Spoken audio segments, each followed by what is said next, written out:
Welcome back. Today we're diving into a teaching from the book Zazen that is, well, pretty intense. It gets right to the heart of one of the biggest challenges on the spiritual path, and it definitely doesn't pull any punches. So let's just jump right in with the core idea. This quote from the Sarangama Sutra is the foundation for everything we're about to talk about. I mean, there's no ambiguity here, right? It's saying that to get out of samsara, the endless cycle of life, death, and rebirth, you have to completely deal with sexual desire. It's not a suggestion. It's presented as a fundamental requirement. So how do you even begin to unpack an idea that massive? Well, here's our plan. We're going to start with a really important story, then look at a practical way to think about desire. From there, we'll explore how you actually reduce it, cover a very serious warning, and then land on the one principle that makes it all work. Okay, first up, the flagpole at the gate.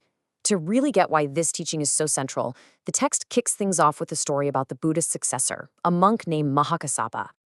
So, before we get to the main point, the text makes it super clear who Mahakassapa is and why his words carry so much weight. You've got these three key moments: the Buddha sharing his seat, Mahakassapa being the only one to understand a silent teaching with a flower. These all confirm his status as the true heir. This is all to set the stage for the critical instruction he's about to deliver. So then another major disciple, Ananda, comes to him and asks, hey, besides the robe and the bowl, what did the Buddha really pass down to you? And Mahakassapa's response wasn't some long philosophical lecture. It was just this command: take down the flagpole at gateway. So, what on earth does that mean? Well, it wasn't just poetry. The flagpole was a very direct metaphor for the male organ. So Mahakassapa's instruction was incredibly blunt.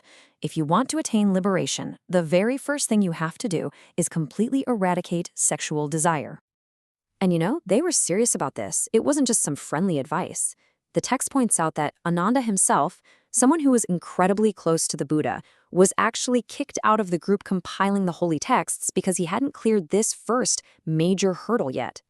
Okay, so if getting rid of desire is rule number one, the non-negotiable first step, how in the world do you even start with something so huge? Well, this is where the teaching gets surprisingly practical. It gives us a framework called the 100-point problem. Just picture this. Your mind starts out with 100 points of this latent sexual desire. Think of it as your starting total, the full amount of this energy that you need to work through. It just gives us a simple way to kind of measure where we're at and track our progress. And this is where it gets really interesting. It's not about flipping a switch and making it all disappear. It's a gradual process. And it's all about learning how to navigate what the text calls flare-ups that are bound to happen when you practice. So, as you start your practice, say chanting mantras, this stored up energy is going to start to surface. It comes in waves. The first one might be this massive 30-point flare-up that causes just intense agony for maybe a month. The key is to endure it. You use everything you've got, exercise, chanting, but you don't give in. If you can get through that, later on, a second, smaller wave will hit, maybe 20 points. And each time you endure one, you're literally reducing that total amount of desire.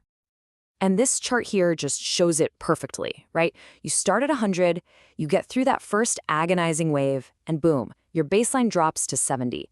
You endure the next one, and now you're down to 50. You can actually see how the practice chips away at the problem, making real, tangible progress. So here's the really important takeaway from this method. All this work enduring the flare-ups, it gets you about 80% of the way there. Once you're down below 20 points, the text says desire is barely an issue in your day-to-day life. But that last, stubborn 20%, that's when you need a different tool, and that tool is dedicated deep meditation. And this is absolutely crucial. The text has a massive warning for anyone who gets impatient and tries to jump into that deep meditation before they've dealt with that initial 80%. I mean, just look at the difference here. The slow, gradual path triggers a 30-point flare-up. It's awful for sure, but you can manage it. But if you rush, if you jump into meditation too soon, you could unleash a catastrophic eruption of 70 or 80 points all at once. The text is very clear. This can lead to total confusion, madness, even self-destruction. You're just not ready to handle that much energy. And the language the sutras use to describe this state, it's honestly terrifying. It says you can become like a demon, completely possessed by a lust that's so overwhelming that all sense of judgment is just gone. And that is why the slow and steady approach is hammered home so hard. Now, to show that this isn't just some abstract, ancient idea, the author shares some of his own pretty harrowing experiences.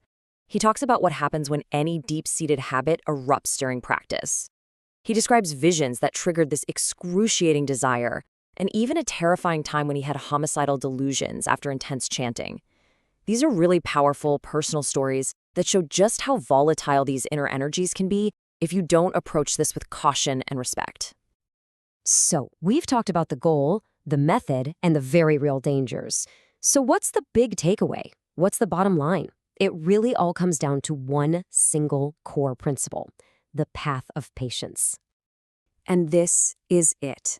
This is the central message. This is a marathon, not a sprint. The idea isn't to have some huge, dramatic breakthrough. It's to make slow, steady, continuous progress, one single step at a time. Don't be ambitious, just be consistent. All right, so let's do a super quick recap. The problem: getting past sexual desire is the first gate. The method: you can think of it as a 100-point system you gradually chip away at. The process: it's all about enduring those flare-ups. The warning: whatever you do, do not rush into deep meditation too early. And the principle that holds it all together: patience and slow, steady progress. And that's where we'll leave it, with a question for you to think about. This teaching is very specific, but that core principle feels pretty universal.